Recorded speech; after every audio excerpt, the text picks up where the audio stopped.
Evening. First of all, thank you for that presentation. It was quite informative. My first question has to deal with something that you did mention in your presentation, but I'd like to ask it again for folks who either missed some of the presentation or just to have it repeated. Please tell me why you selected downtown Malden as the location of Field of Dreams project. We understand you considered other sites in the greater Boston area. Why do you favor this location? Thank you. I hope you folks have had a sense during our conversation earlier about our passion for this project, and it started 6 years ago with very high criteria. It is as a child of the city, grew up on the subway and going to Fenway and doing everything else on the subway, had a view that a baseball game, if you're in an urban environment and offering it to folks here, should be something that people can get to easily, whether it's by walking, whether it's by bicycle, whether it's by subway, whether it's by bus. It should be easy for people to get there. And many baseball stadiums are out in suburban locations and rural locations where people drive. But the chance to have something in the city allows a whole generation of young baseball fans to do what in the 1970s I could do, go to Fenway Park in the fifth inning, they'd let you in for free, half the place was empty. That's not possible now. And young fans, we're losing a generation of young baseball fans who, if they're lucky, can get to Fenway once a year or once every few years if someone decides to spend the mortgage money.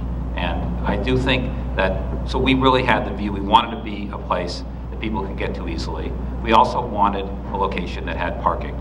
And it is very fortuitous from our perspective that these two garages were built. They were built for back office use with multiple shifts, but the shifts are now finished by 3, 4, 5 o'clock.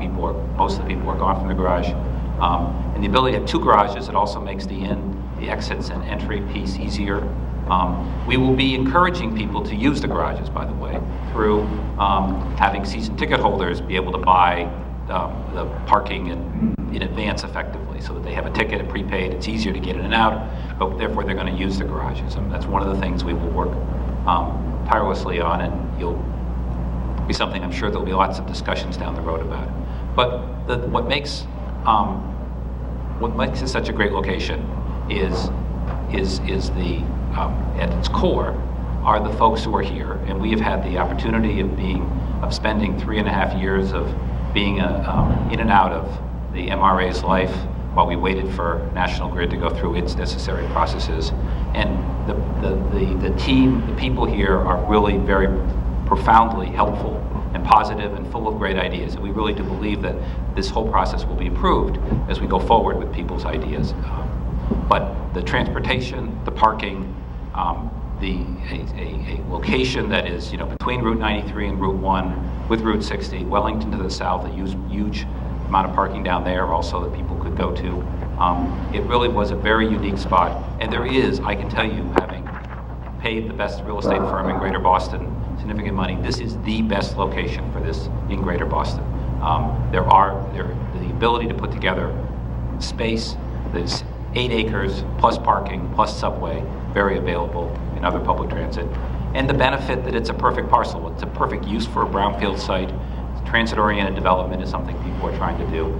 We could not be anywhere better, and we are extraordinarily pleased to be here.